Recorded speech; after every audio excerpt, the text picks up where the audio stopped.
Bueno, Humberto, antes que nada, decirte que lo que hicieron con Gumaro me pareció fantástico y creo que la primera pregunta que me hice al escuchar esto que están haciendo es, pues, ¿cuál fue tu primer contacto con el caso y cómo fue el proceso de interpretar a alguien tan escalofriante como Gumaro de Dios? Sí, pues hace par de años Alejandro Almazán me buscó. Yo había trabajado con él en el Chapo, él estuve involucrado en la parte periodística del Chapo y y me regaló su libro para poder leerlo. Yo no conocía de cerca el caso de Gumaro. Sí me había apasionado antes la idea del canibalismo. Deja de bajar a mi cachorrito, ¿no? Así, no se vaya a brincar. Ya había conocido, o sea, siempre me ha interesado muchísimo la cuestión caníbal por la carga que tiene simbólica, mitológica, o sea, ¿no? Desde los trastornos laborando los hijos y esa cuestión casi amorosa que existía con el hecho de, ¿no? De devorar a otra persona. Entonces, cuando Alejandro me lo presentó, la idea era poder hacer una película. Estaba yo viviendo en Colombia y la íbamos a producir ahí. Y finalmente, ¿no? Como que ese proceso se truncó, ya no se pudo realizar. Y varios años después, entonces me invita junto con Podimo a realizarlo en formato de podcast. También yo tenía muchas ganas de acercarme al podcast, pero sentía que tenía que ser con un material que fuera muy envolvente y que no, que realmente le pudiera sacar el jugo al sonido, porque pues hay tanto material que qué le puedes dar al público para que realmente se quede, ¿no? 6 horas a lo largo de 6 episodios, pues involucrado con la historia. Entonces, tanto a nivel técnico, todo lo que se hizo con Harpa y la idea de trabajar con sonido binaural, 360, con esta cabeza que además te obliga a interactuar incluso físicamente, a tener que ser muy preciso en los movimientos, las expresiones, el volumen, la diagonalidad del sonido. Entonces se vuelve un trabajo, digamos, interesante de hacer tanto técnicamente como el enorme material que te da una personalidad como la de Gumaro, que de un principio puedes juzgarlo evidentemente de una manera ética, jurídica, pero que a nivel emocional, pues acaba siendo muy entrañable y más como actor, si te pones en sus zapatos, de ver cuáles fueron todas las circunstancias y las variables suyas, sociales, personales, económicas, ¿no?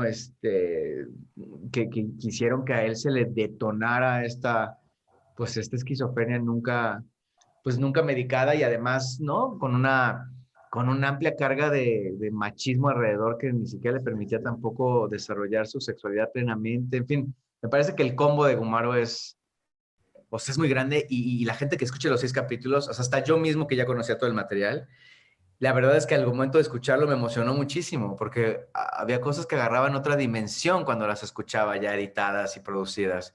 Creo que Alejandro logró hacer muy buenos guiones van llevando la línea narrativa de manera muy caleidoscópica. Entonces, cuando crees que ya estás entendiendo un poco cómo qué pasa con este personaje, descubres que todavía tiene muchos más matices y muchos más puntos de vista. Y eso no sé, me parece que a la gente le va a resultar muy fascinante. Está chidísimo. Creo que para los amantes de los relatos de crimen y de horror, Gumaro de Dios es un documento fantástico. ¿Cuál crees que es la importancia de que un público mucho más general, menos de nicho, conozca la historia? Pues vivimos en un momento en donde prácticamente todos estamos al borde del colapso psíquico. Entonces, no, creo que, o sea, esta identificación que podemos tener como humanos de entender la mente en momentos como los que estamos viviendo, me parece que de entrada, pues es atractivo. O sea, sí es una forma de reflexionar sobre muchos temas, sobre todo cuando te das cuenta del origen de Gumaro. O sea, vivimos en un país que sí tiene unas diferencias sociales, económicas tremendas, en donde si tienes, o sea, yo decía, a ver, si Gumaro hubiera sido un niño privilegiado, ¿no? Que de repente tiene un entorno mucho más liberal, que inclusive le detectan desde un principio que está teniendo, ¿no? O sea, atisbos de un problema psicológico serio, psiquiátrico serio, pues, o sea, su vida es totalmente distinta. ¿Qué es lo que hace que Gumaro, pues, esté sumido en la absoluta pobreza?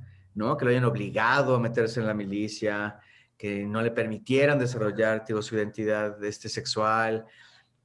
Vaya, toda esa serie de cosas hacen que tú como espectador, o sea, creo que estamos en un momento, tío, en donde el mayor acto revolucionario que podemos hacer es sentir empatía ¿no? Por el otro. Que eso es lo que, ¿no? Es lo que sería como la mejor revolución que podemos, a la que podemos seguir aspirando. Y escuchar esta historia, pues de alguna manera creo que todo el tiempo te descoloca, ¿no? Sí te hace pensar como hacia distintas direcciones y te confronta, te incomoda, pero al mismo tiempo te puede fascinar. Y eso creo que es algo que, pues por lo menos la invitación que hacemos al público es de que pueda entrar en ese viaje, porque sí tiene muchos puntos de vista, ¿no? Sobre los cuales se puede pensar o reflexionar. Sí, creo que a primera vista el caso puede sonar como muy espeluznante, o sea, estás hablando de alguien que comió a su compañero, pero cuando ahondas en todas las experiencias de esta persona, pues no sabes hasta qué punto sentir empatía y verlo como una víctima más de sus circunstancias. Justo, es una delgada línea, ¿no? Entre juzgarlo y sentir empatía. Es muy fina. Sí. Me llama mucho la atención el formato que usaron en el podcast, pues además de la minuciosa investigación de Alejandro, pues es esta recreación ficcional de la tragedia. ¿Por qué decidieron hacerlo de esta manera y no presentar los datos duros como usualmente se hace en podcast de este tipo? Pues tiene que ver con una decisión consciente de cómo generar un podcast envolvente, ¿no? O sea, que realmente se vuelva sensorial, que tú lo escuches y sí te llegue al cuerpo. Porque el hecho de trabajar con esta cabeza binaural sí te permite acceder a ese nivel de sensibilidad, lo cual me parece muy interesante, que el sonido pueda rebotar en ti. Y para eso, pues creo que el hecho de hablar siempre de la mente y de todas estas cuestiones de la esquizofrenia pues sí es un campo perfecto para poder explorar formalmente, ¿no? Con el sonido. Sí pensábamos desde un principio en no hacer una representación mimética de Gumaro, que aunque no, en el podcast hay varios momentos donde el verdadero Gumaro habla, que son pequeños momentos que se pudieron rescatar de las entrevistas, pero queríamos ir todavía más allá, o sea, lograr utilizar el sonido y mi propia interpretación personal a nivel interno para poder transmitirla en este viaje sonoro. Y sí fue muy consciente y de tratar de tomando decisiones inclusive con la gente del estudio mientras lo estábamos haciendo, porque evidentemente cuando tú estás soltando cualquier pensamiento puesto en palabra, pero estás bajo ese formato, pues sí tiene que estar muy pensado de por qué lo colocas en un determinado lugar para que realmente tenga sentido. Si no, pues nada más es como, ¿no? Podría viajar por cualquier lugar. Y sí fue una cuestión casi, casi matemática de Sí. decidir, ¿no? Esta frase se dice aquí, esta frase de esta altura, esta frase. Y eso también nos hacía adentrarnos al material todavía más sensiblemente. Porque después de tantas horas de estar en el estudio, sí había momentos pues, en donde yo sentía que eso es algo muy rico que uno siente como actor por momentos, cuando sientes que estás como canalizando a alguien. Ujú. Y siempre me daba mucha, o sea, saber que sí existe alguien, como si tengo o sea, a mí sí me gusta, o sea, sí creo firmemente que al final de cuentas esas energías están ahí, ¿no? Entonces yo trataba de pedirle permiso, Gumaro, de tratar de interpretarlo y de comunicar. Me sentía con la responsabilidad, y lo comentaba mucho Alejandro, de comunicar la voz de Gumaro haciéndome responsable de ella, o sea, de no solamente utilizarla y no solamente presentar a la gente, sino darle oportunidad de que la gente conociera su interior, ¿no? Y pudiera como ir más allá del juicio primario o el más evidente, digamos, del hecho que tuvo. Ujú. Y esa era una sensación, pues sí, que ya te digo, corporal, verbal, que nunca había vivido porque pues siempre estás trabajando para la cámara, no precisamente para un centro, pues para una cabeza, que además es un momento que esa Sí, cabeza pues se vuelve tanto el sí. espectador con el que estás jugando y a veces pues es el propio humano con el que estás, ¿no? O sea, hablando desde otro plano de realidad. Entonces está muy entretenido. Creo que es o queda muy patente con el trabajo que hicieron ustedes con Gumaro, desde la parte de audio, como tú lo dices, hasta tu propia interpretación, que se nota que lo estás dejando todo. Este, ¿Qué beneficios hay para las personas al aproximarse a casos tan crudos desde esta parte artística en lugar de la nota roja?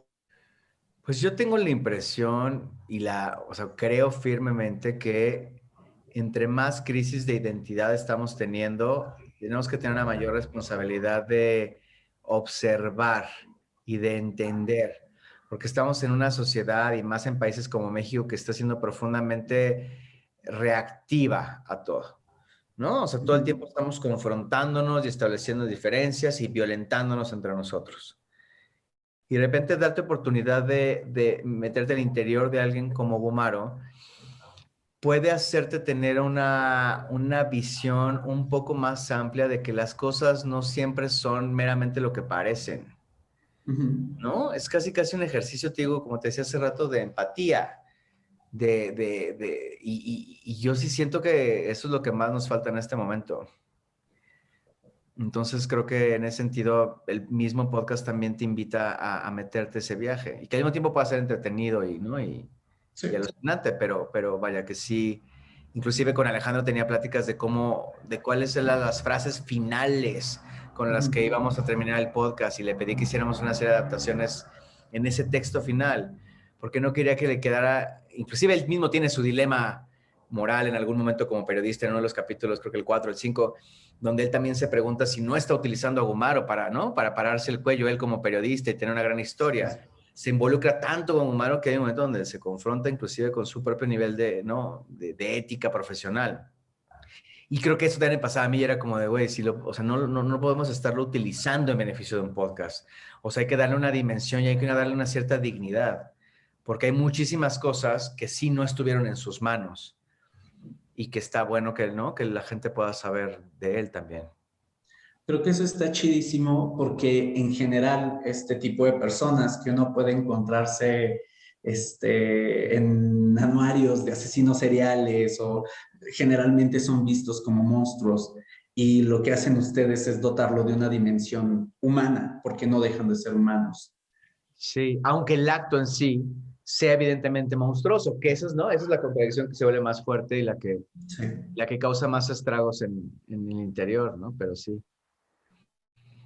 Em, ¿Tienen planes de realizar alguna segunda temporada sobre otros casos de crimen mexicano? Pues o sea, Podimo lo que está haciendo es producir varias, ¿no? O sea, digamos, este es como el primero que lanza aquí en México, pero sí en este de casos porque sí, creo que en general el sonido invita muchísimo a la cuestión, ¿no? Del Sí. misterio y de la develación, porque pues la misma imaginación se detona con muchos de estos elementos. Entonces, en ese sentido, pues sí, o sea, Podimo seguirá produciendo cosas que varios de esos sí también sé que tienen esa línea. Y por otro lado, pues tenemos muchísimas ganas de en algún momento poder a lo mejor llevarlo hacia la ficción audiovisual. Entonces, este es como un primer acercamiento físico, o sea, real, entre, ¿no? Ya con el material y creemos que tiene muchas posibilidades, así que espero que se puedan ir abriendo las puertas también para eso. Estaría muy, muy interesante. Está muy chido. A mí me dio curiosidad escuchando pues, el trabajo que hiciste de Gumaro, que a mí me gustó mucho, preguntarte si existe alguna figura dentro de este ámbito del crimen a la que te gustaría poder interpretar o darle voz. Pues así del crimen, no. Pero ¿sabes quién?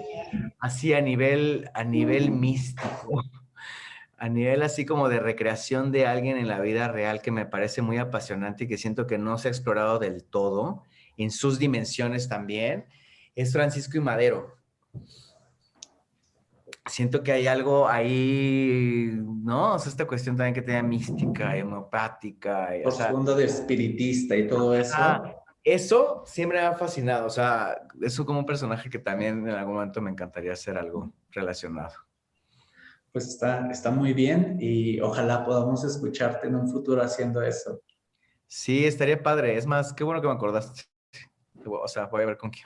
Voy a empezar a escribir eso, porque siempre lo he querido hacer y obviamente como sale tan caro poder hacerlo como no, en a nivel audiovisual, pues puede ser una buena oportunidad porque siento que también es un personaje que ha sido juzgado en la historia desde una perspectiva, ¿no? Muy arisca, ¿no? Una perspectiva como muy unilateral y me parece que es un personaje que también tenía un mundo interior mucho más complejo que lo llevó a tomar esa actitud frente a los hechos históricos. Entonces, está bueno.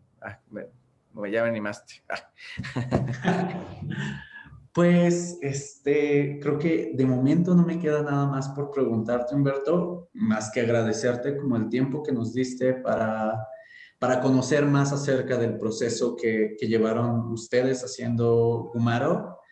Y pues nada, desearles el mayor de los éxitos con respecto a lo que están haciendo. La verdad, creo que la labor que están haciendo de visibilizar a los invisibles de la sociedad, aunque sean esta clase de monstruos que uno puede encontrarse, me parece fascinante, fascinante.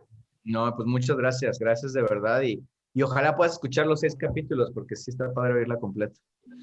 Perfecto, Humberto. Pues muchísimas gracias y ojalá pases una excelente tarde. Gracias, igualmente. Te mando un abrazo.